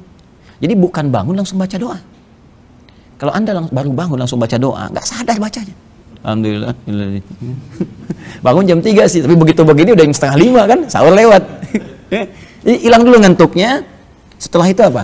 Faqara'a khawatimu surah Ali Imran, membacakan 10 ayat terakhir surah Ali Imran. 10 sampai 11 ayat dari inna fi khalqis samawati sampai ujungnya ya. Nah, kemudian setelah itu baru bacakan, ditafsirkan kemudian di Al-Bukhari. Faqala an Mu'adz bin Jabal wa Jundub bin Junadah radhiyallahu taala anhuma qala ya. Kedua menyampaikan, berkata Nabi SAW setiap bangun dari tidurnya, apa bacaannya? Alhamdulillahilladzi ahyana ba'dama amatana wa ilaihin nusyur. Sekarang saya berikan satu penjelasan supaya kita mengerti apa maksud doa itu. Alhamdulillahilladzi ahyana. Saya memuji Allah, semua pujian hanya untuk Allah yang telah memberikan saya kehidupan. Ba'dama amatana. Ingat, bukan ba'da amatan, tapi ada ba'dama amatana. Setelah mewafatkan sementara, ya, dalam keadaan tidur. Kalau ba'da amatana, wafat sama sekali. Tapi ketika menggunakan masa akan memberi kesan, bisa bagi Allah mewafatkan saya saat tidur tadi. Tapi Allah berikan saya kesempatan lagi untuk hidup. Ya. Dan ini dikaitkan dengan evaluasi sebelum tidur. Kan saat tidur, sebelum tidur tadi kan kita merinci kan kegiatan kita kan, besok mau ngapain. Terus sebelumnya banyak kesalahan, istighfar. Terus berjanji pengen memperbaiki besok, ya Allah, saya punya kesempatan besok untuk hidup lagi, saya pengen perbaiki, saya pengen tambah bacaan Quran, saya pengen tambah sholat sunnahnya. Terus dikasih hidup, ya, sesuai dengan ajalnya. Maka kita bersyukur, ya Allah terima kasih memberikan saya kesempatan lagi hidup. Walaupun kau bisa wafatkan aku tadi dalam tidur, aku bersyukur ya Allah. Wa ilaihin nusyur, ini intinya. Nah, dan aku berjanji, kata nasyara yansyur, nasyran wa nusyuran, itu artinya menyebar untuk kembali. Tolong ya, menyebar untuk kembali. Fa idza qudiyatis salatu fantashiru. Maka jika Jumat telah selesai ditunaikan, silakan menyebar beraktivitas untuk balik lagi ke rumah masing-masing. Dapat pendapatan dari situ. Ya, makanya Jumat dijadikan sebagai wahana untuk mencari link, ya, mencari kolega. Dari situ kemudian diterapkan, diaplikasikan dalam kehidupan beraktivitas, balik ke rumah masing-masing. Itu nasyara. Nah, kita dengan kesadaran penuh mengatakan, ya Allah, saya sadar, itu saya akan pulang, saya akan kembali kepadamu, membawa apa yang telah saya lakukan dalam kehidupan dunia. Saya berjanji saat bangun ini untuk menyiapkan amalan-amalan yang lebih baik daripada sebelumnya, untuk saya bawa bekal pulang menghadap kepadamu. Saya akan menyebar ya Allah, beraktivitas. Ya, saya akan tingkatkan ibadah. Wa ilaihin nusyurhinya dijadikan bentuk gaib untuk memberikan batas. Ya, kalau bentuknya wa ilaika, jadi seakan-akan dekat waktunya. Jadi kalau kita jadikan gaib, memberikan batas, seakan kita katakan berikan aku waktu ya Allah, tempo untuk bisa memperbanyak amalan, memperbaiki yang sebelumnya, untuk bekal pulang kepadamu. Jadi ketika kita katakan alhamdulillahilladzi ahyana ba'da ma amatana wa ilaihin nusyur, itu komitmen kita pada waktu itu bahwa kita akan mengisi sisa hidup yang diberikan Allah saat itu lebih baik daripada sebelumnya. Jadi kalau hari itu lebih buruk dari sebelumnya, celaka. Makanya ulama mengatakan orang yang harinya lebih bagus dari sebelumnya, orang beruntung dia. Ya, tapi orang yang sama, ya, yang sekarang dengan sebelumnya, itu orang rugi dia, karena nggak manfaatkan waktu. Tapi kalau dia lebih buruk dari sebelumnya, celaka orang itu, dikasih kesempatan nggak diperbaiki. Itu baru doa bangun tidur, belum yang lainnya. Makanya penting kita fikih. Nah, turunan muamalah ini Itu kan turun ke bawah, itu kan baru bangun tidur ya. Belum kalau beraktivitas pagi, ada yang belajar ke kampus, ada yang bekerja, ada yang macam-macam. Itu kan ada doanya juga. Nah, setiap kita mulai doa itu, terutama yang terkait dengan pelajaran, apa jadinya? Semuanya menggunakan kata fikih.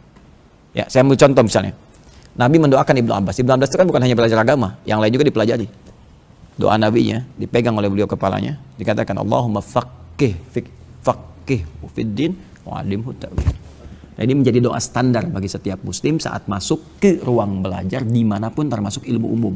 Karena syariat muamalah kedua itu masuk ilmu umum. Dan dalam bingkai Islam, mau belajar matematika, fisika, biologi, geografi, dan sebagainya, tuh fikih. Disilahkan masuk jurusan umum, belajar ke ITB, silahkan ke IPB, ke UI, ke UGM, silahkan.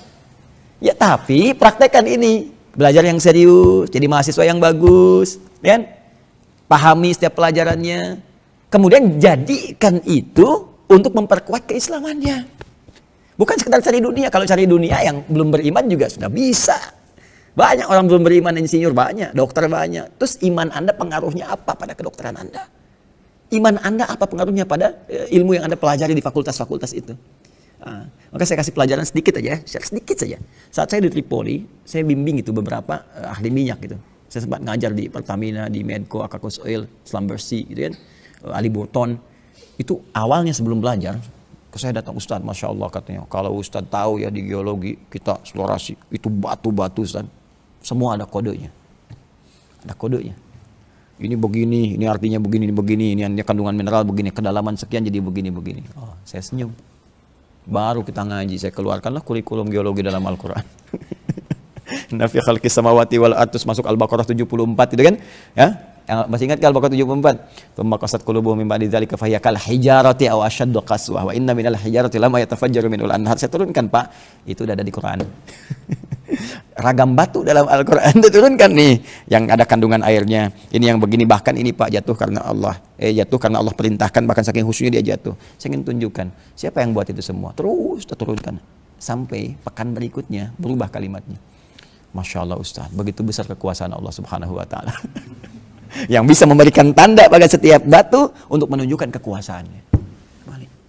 Di dunia dapat, pendekatan ke Allah pun meningkat. Itu harusnya demikian. Astronomi boleh. Jangan cuma dipakai untuk menunjukkan gugus bintang ini dan sebagainya, ngatur bagaimana ritme misalnya di alam semesta, tapi juga gunakan itu sebagai tanda untuk mendekatkan diri kepada Allah. Ya. Minimal untuk tahu Ramadan kapan. Ya. Kemudian juga untuk tahu Idul Fitri kapan, untuk tahu Idul Adha kapan. Makanya semua disebut dengan alam namanya. Coba alam langit, alam hewan. Pernah dengar itu? Alam tumbuhan. Alam itu apa? Alam itu artinya apa? Hah? Bukan. Alam itu dari bahasa Arab. Nah, kapan alam mulai muncul? Oh, setelah Vetivera. Bukan. Alam itu secara bahasa artinya tanda. Makanya diambil dari situ ya ke dalam bahasa Indonesia menjadi alamat. Alamat itu tanda yang mendekatkan pada tujuan. Di mana tempat Masjid Al Ihsan alamatnya? Alamatnya di mana? Tahu, oh di situ jalan jingga sekian, kan? Ketika tahu alamat lebih cepat sampai ke tujuan. Alam ini kenapa disebut alam? Karena menunjukkan tanda tercepat menuju Allah Subhanahu wa Ta'ala. Diberikanlah tanda kekuasaan Allah itu di alam supaya kita lebih cepat kenal Allah. Tandanya itu disebut dengan ayat. Karena di Quran dikatakan inna fi khalqis samawati wal ardi wa ikhtilafil laili wan nahari la ayatil liulil albab. Gitu. Nah, mahasiswa muslim, mahasiswa beriman, kita yang beriman, belajar di fakultas umum pun harus sampai kepada ayat. Ya, jangan bergerak, jangan batasnya di titik alam saja. Kalau cuma alam, yang belum beriman pun bisa. Kita harus sampai ke ayat. Ayatnya apa? Sehingga berubah status menjadi ulul albab. Ya, apa itu ulul albab? Albab itu jamak dari kata lub. Lub. Pernah lihat kelapa? Kelapa ya. Kelapa itu kan ada kulit luar, jauz hindi, ada kulit luarnya kan? Ya. Kemudian setelah itu ada batoknya kan? Kulit juga kan? Kulit keras kan? Setelah itu ada kulit bagian daging kan?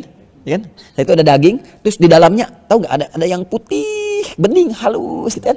Itulah lub. Jadi inti kelapa kedalamannya itu lub di dalam itu. Ada orang yang ilmunya bisa sampai memahami sampai ke kedalaman. Ada yang cuma nangkap di luar aja, kulit kelapa luar. Ada yang baru sampai ke batok. Jadi orang kalau mau lihat bintang ke atas, ya lihat ke atas tuh, Ada yang baru lihat bintang bagus ya sinarnya, itu kulit kelapa luar. Ya.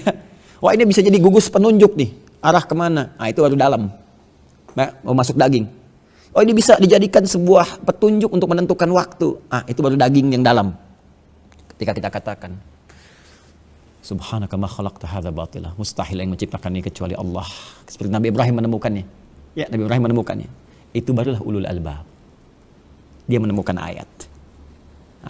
Tugas kita mencari ayat lewat pengetahuan. Makanya rugi kalau cuma bayar pengetahuan untuk dunia. Belum tentu kepake.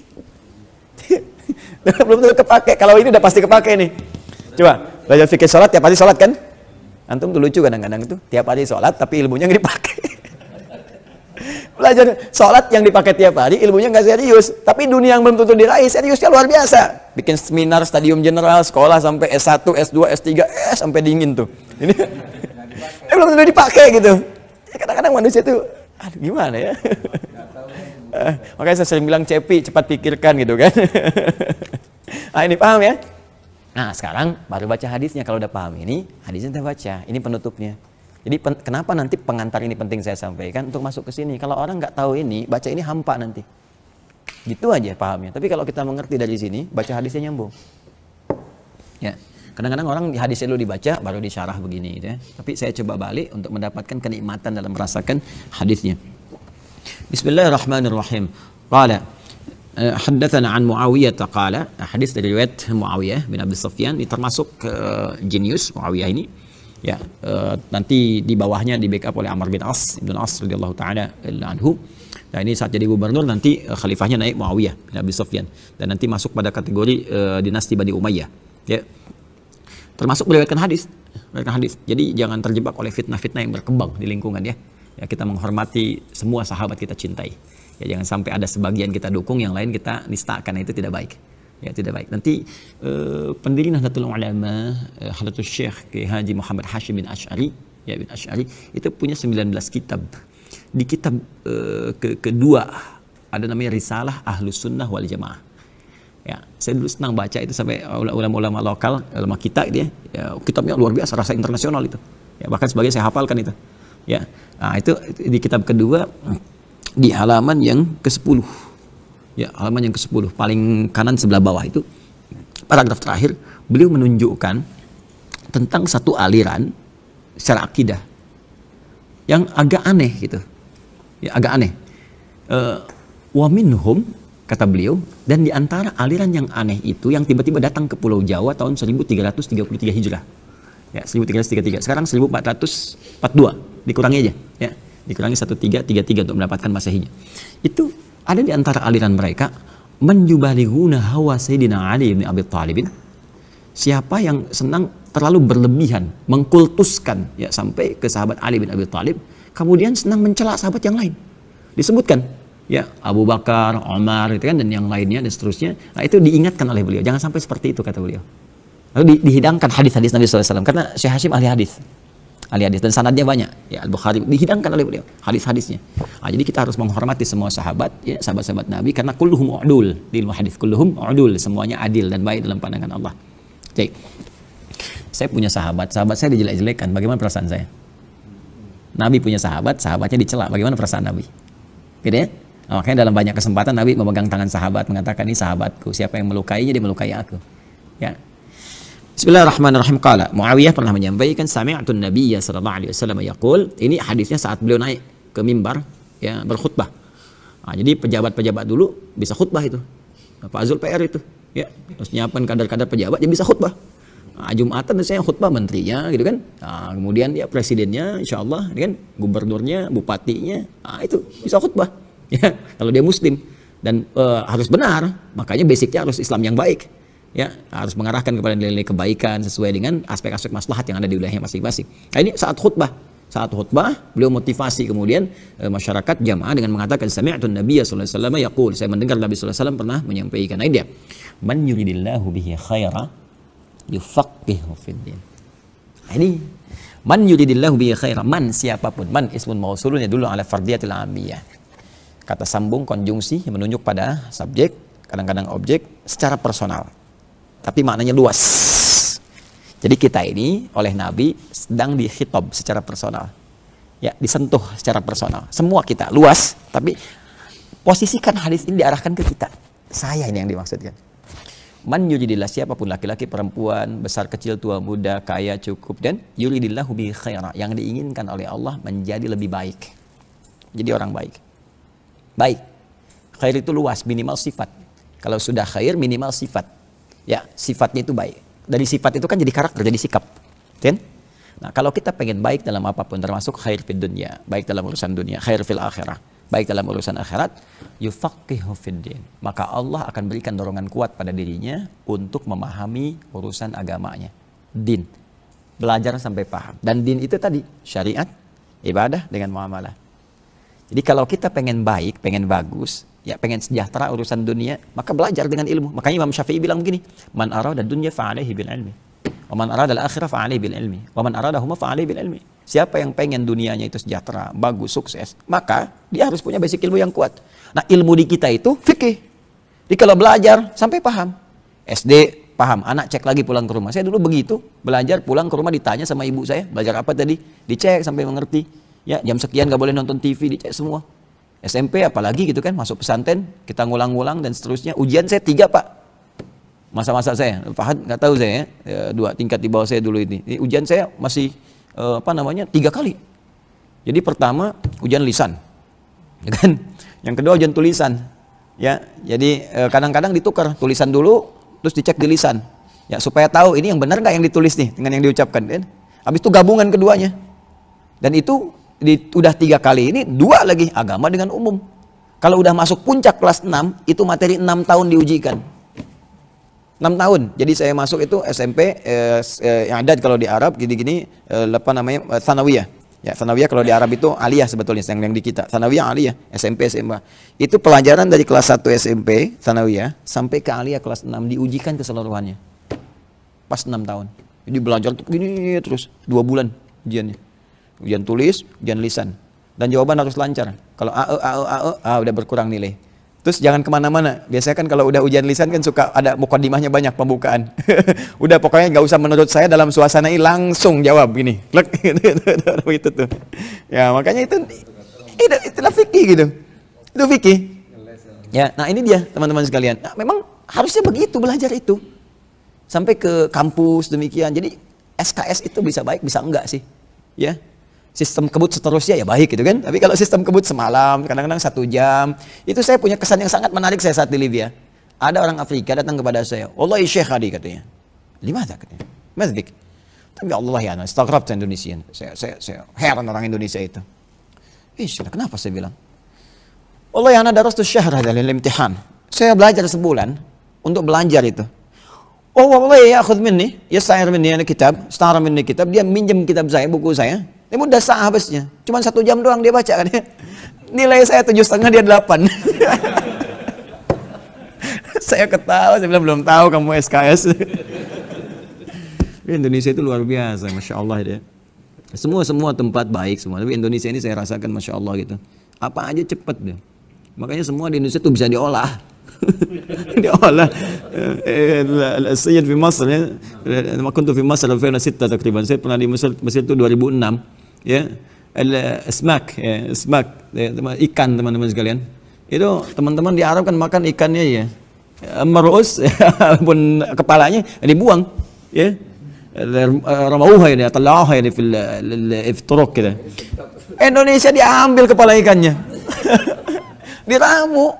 Habis orang Indonesia ngambil, besoknya 2 jine. Udah ada harganya 2 pon. Iya, dulu di Libya, ini aku tuh Tarablusnya kepala kambing dibuang. Kepala kambing. Ya kulitnya nggak dilihat. Indonesia beli kepala kambing, wah langsung ada yang dibakar di sop ini macam besoknya 5 dinar. Bahasa coba lihat, bahasa apa aja lidah orang Indonesia itu cepat sekali. Orang Cina bisa bahasa Arab ketahuan Cina ini. Ya kan? Ya, orang Jepang sama bahasa Inggris Jepang ini. Orang Indonesia asal di radio aja. Where have you been, John? Oh, John. Wah, dikira tuh orang Chicago, ternyata Chicago yang bilang gitu. Bisa muncul. Nah, jadi, saya ingin katakan demikian. Maka kalau mau jadi orang hebat, belajar. Mau jadi orang sukses akhirat, belajar. Belajarnya sampai paham. Nah, ini baru satu kata gitu, fikih.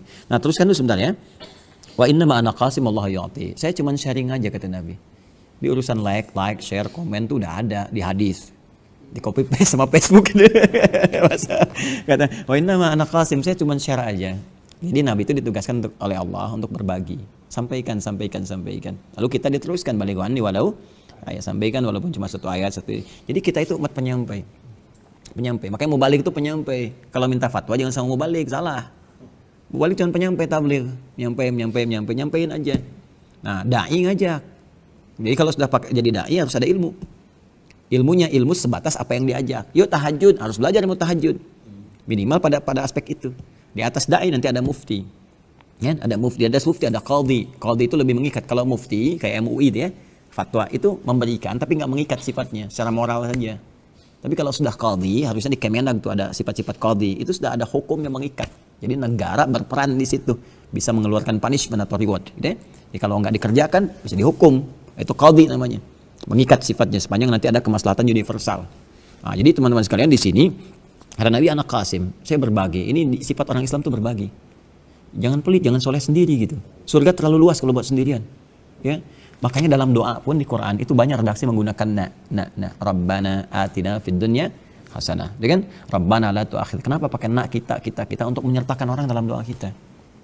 Ya, minimal kebaikan itu disebarkan. Coba dalam sehari pernah nggak mendoakan supaya orang belum beriman, dapat hidayah Allah. Coba biasakan itu. Nanti nikmat hati kita itu. Ya, dan minimal kita ada usaha. Jangan nanti suatu saat dihisab di hadapan Allah, kenapa saya tempatkan kamu bertetangga dengan non-muslim, tapi nggak pernah bahkan kamu doakan. Ya, sehingga dia kesulitan mendapatkan petunjuk. Ya, bahkan aku telah berikan, tapi jalurnya kamu saya tempatkan di situ nggak ada peran dari kamu. Mau jawab apa? Ya, saya kira Allah udah ngasih petunjuk duluan. Nggak bisa mulut dikut Allahnya. Bagaimana cara mendatangi Allah? Namanya lewat takwa. Takwa itu didesain oleh Allah sebagai cara untuk mendekat kepada Allah. Ingin apapun, mau dunia, mau akhirat, mau macam-macam, gitu kan? Nanti takwa turunannya ibadah. Makanya ada satu ayat dalam Al-Quran yang menyandingkan kalimat takwa dengan peningkatan pengetahuan. Itu ada di ayat 282 di surah Al-Baqarah. Langsung ke ujung ayatnya. Akhir ayat 282 di surah Al-Baqarah. Kalau di mushaf standar paling kiri sebelah bawah, ya, paling bawah langsung. Wattaqullah wa yu'allimukumullah. Wattaqullah, tingkatkan takwamu kepada Allah, wa yu'allimukumullah. Dengan meningkatkan takwa itu Allah akan berkenan terus menambahkan pengetahuan dan mengajarkan kepadamu. Karena itu saya kasih rahasia cepat ya. Para ulama itu menyiapkan anak-anaknya juga termasuk mereka. Dari kecil itu meningkatkan takwa dulu sebelum belajar. Makanya pendidikan mereka cuma 2. Yang paling pokok. Salat dengan Quran. Ya, salat dengan Al-Quran. Salat, Quran, dan hasilnya dahsyat. Silahkan cek ya, semua ilmuwan baik yang ulama di bidang syariat ataupun begawan pengetahuan. Ya, kalau di syariat kan ada Syafi'i misalnya kan, ada Imam Malik, Imam Ahmad, Imam Abu Hanifah dan ke atasnya ataupun ke bawahnya. Di begawan pengetahuan ada Al-Kindi, Al-Farabi, ya, Al-Khawarizmi, Al-Battani, Ibnu Sina dan sebagainya. Itu silakan, saya pernah baca biografinya itu. Dari kecilnya udah hafal Quran rata-rata 7 tahun, 9 tahun. Salatnya bagus. Ya, pernah dengan Ibnu Sina? Ya, banyak isu di luar itu, klarifikasi dulu, baca yang betul. Perkaya wawasan bacaan kita itu ya. Ada satu tokoh di kita yang pakar Ibnu Sina. Namanya Dr. Syamsuddin Arif. Saya rekomendasikan beliau untuk mengkaji buku-buku pemikirannya. Itu hafal Quran 7 riwayat. Terus bahasanya juga kalau nggak salah 11 apa ya yang dikuasainya itu. Dan termasuk cendekiawan sampai di dunia barat sangat dikagumi. Selain Gus Hamid, ya, Gus Hamid Zarkasi yang dari Gontor itu punya buku Mishkat namanya. Yang ini itu dahsyat tuh. Ya, pemikirannya luar biasa sampai orientalis tuh sungkan sama beliau itu. Sekarang malah yang pakai Malaysia. Di Malaysia sekarang ininya mengabdikan ilmunya. Itu ilmunya banyak sekali itu, luas ya, Masya Allah. Nah, itu termasuk yang pakar terkait dengan pemikiran dan riwayat Ibnu Sina. Wah, kalau udah nulis bagus. Ya, kalau bicara mungkin standar, tapi kalau udah nulis sama diskusi itu luas. Gambaran-gambaran Dr. Syamsuddin Arif namanya. Nah, saya ingin gambarkan begini. Semua itu, Ibnu Sina termasuk, itu kalau lupa sesuatu, bukan melihat ke karyanya, sholat 2 rakaat. Ya, sholat selesai. Lupa sesuatu, sholat selesai. Kita agak beda. Nggak pengen ingat pun jadi ingat dalam sholat itu. Makanya Abu Hanifah pernah memberikan tips ngerjain setan. Saya pernah praktekkan, berhasil. Jadi kalau lupa, jadi satu kali ada yang datang ke Abu Hanifah, ya Syekh, Allah yang nasid fi amri kita. Saya lupa dalam urusan ini. Khalas sholli rakaatain. Salat 2 rakaat. Nanya, katanya. Udah enggak usah banyak tanya, salat aja katanya. Salat kan? Salat dulu, salat. Dia salat kan 2 rakaat. Begitu udah salat, datang ke Abu Hanifah. Syekh, aku udah ingat nih, pulang dulu. Ditanya Abu Hanifah, kenapa engkau perintahkan salat? Sebetulnya aku sedang ngerjain setan katanya. Ya kenapa? Karena di rumus hadis, setan itu kan saat kita takbir dia menggoda kan? Kata Nabi, fa yaqulu syaitanu udhkur kata. Ya, hatta la yas'ural musalli kam rakatan yusalli. Setan itu kalau kita sudah takbir, kalau belum takbir biasa. Kalau sudah takbir Allahu Akbar baru dia masuk. Ingat kita apapun. Ingat pekerjaan, ingat ini, ingat itu, ingat yang belum dijawab, ingat status belum diupdate, masuk semua. Itu benar kata Nabi. Sampai ada orang lupa berapa rakaat sedang menunaikan sholat. Kadang-kadang yang hilang pun ingat. Itulah jenius Abu Hanifah, ngerjain setan dia. Jadi formalitas aja sholat gitu kan. Begitu dia sholat, muncul. Oh di sini rupanya kunci mobil itu. Nah jadi itulah. Setan nggak bisa baca hati isi kita. Ya, nggak bisa baca isi hati kita, nggak bisa. Dia hanya memberikan was-was itu kan. Niat itu hanya Allah yang tahu. Ya, hanya Allah yang tahu. Makanya ibadah kita diukur niat. Innamal a'malu bin niat ya.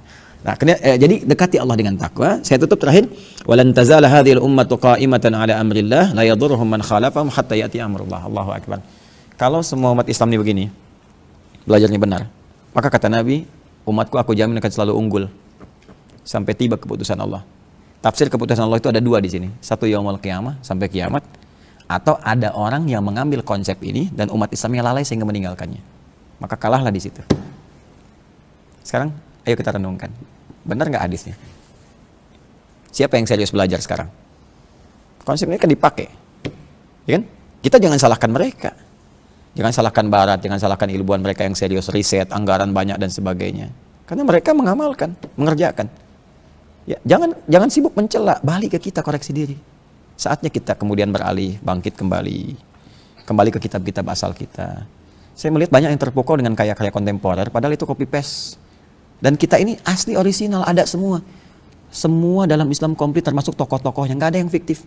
Barat itu sampai saking kesulitannya menemukan tokoh, teladan, sampai bikin fantasi, fiktif. Superman, Batman, Catwoman, Wonder Woman gitu kan. Kemudian juga Spider-Man, Hulk dan sebagainya itu kan. Kita lupa. Ya, terus Timur ikut-ikutan kan, Jepang bikin Satya Baja Hitam, Kotaro Minami kan belalang tempur, tendangan maut dan seterusnya. Ya, muncul kemudian Susuke Watanabe nulis Dragon Ball itu, ya, Son Goku, Son Gohan, ya, kemudian Piccolo, ini saya hafal itu, baca saya nonton enggak? Karena untuk mempelajari hazanah peradaban, kita tuh lengkap semua. Silakan cek. Di pengetahuan ada, di ahli ini ahli itu, sampai ada ulama bikin ini kitab. Kitabnya menarik sekali. Ada namanya Akhbarul Azkiya. Informasi seputar orang jenius di muka bumi. Diturunin. Dari kalangan nabi sampai ke hewan. Hewan paling pintar apa aja, yang intelijensianya kuat, yang dia bisa nurut, yang macam-macam. Akhbarul Azkiya, karya Ibnul Jauzi. Akhbarul Azkiya. Sampai ada lagi kitab Akhbarul Ahmaq. Orang paling bodoh, ya, kisah-kisah tentang paling bodoh semuka bumi. Siapa aja dari awal, dari mulai iblis dan turunan sampai ke bawahnya. Iblis itu kan makhluk intelektual yang kebelinger, sampai intelektualnya saking pintarnya konslet jadi bodoh. Ya. Dia itu pintar, bisa nipu, tapi kepintarannya nggak digunakan untuk membaca rahmat Allah. Allah itu kan maha penyayang. Kalau salah mau tobat pasti diampuni. Tapi dia memilih menampilkan kesombongannya untuk melawan rahmat Allah. Disitulah jatuh kehormatannya di sisi Allah. Ala fakhrun minha fa innaka rajim. Keluar, kamu terkutuk. Makanya kita katakan a'udzubillahi minasyaitonir. Lawannya rahim. Cuman beda 1 titik jadi masalah. 1 titik. Ya. Itu makanya jangan sembarangan nulis titik ya. Yang harusnya nggak ada titiknya dititikin. Angka bukannya titik kan, malah dititikin. Koma jadi titik kan, beda tuh. Ya, jelas ya? Beda kan rasanya kalau kita ngajinya di awal gini, terus baru ke sini tampilannya. Gitu. Ya, jadi itulah. Itu baru 1 hadis. Belum kita bahas syarahnya. Nah, jadi tapi itu 1 di antara sekian khazanah keislaman, ribuan, ratusan ribu, bahkan jutaan hadis yang menuntut kita untuk mendalaminya lebih baik, lebih serius lagi, lebih baik lagi. Minimal 1 ini kita praktekkan, maka saya kira jaminan Allah lewat Rasulnya insya Allah akan terwujud, karena Allah punya sifat la yukhliful mi'ad, tidak mungkin menyalahi janjinya. Saya kira itu yang kita bahas dulu, sementara waktu kita jeda. Semoga Allah merahmati kita, berikan petunjuk kepada kita semua. Bila ada yang benar yang saya sampaikan itu dari Allah dan Rasulnya, silahkan dipraktikkan. Kalau ada yang salah itu dari saya pribadi Ya, mohon ditinggalkan, cari informasi lain lebih baik yang bisa kita amalkan dalam kehidupan sehingga melahirkan harmoni dalam kehidupan dunia kita dan rahmat Allah ketika kembali kepada Allah Subhanahu wa taala. Allahumma taqabbal minna innaka antas samiul alim wa tub alaina innaka antat tawwabur rahim. Allahumma ij'alna min ahlil Qur'an waj'alna al-Qur'ana sahiban lana fid dunya wa syafi'an lana fil akhirati ya arhamar rahimin. Rabbana atina fid dunya hasanah wa fil akhirati hasanah wa qina adzaban nar. Bifadlika subhana rabbika rabbil izzati amma yasifun wa salamun alal mursalin wa akhiru da'wana subhanakallahumma wa bihamdika nashhadu an la ilaha illa anta nastaghfiruka wa natubu ilaik. Alhamdulillahi rabbil alamin. Assalamualaikum warahmatullahi wabarakatuh.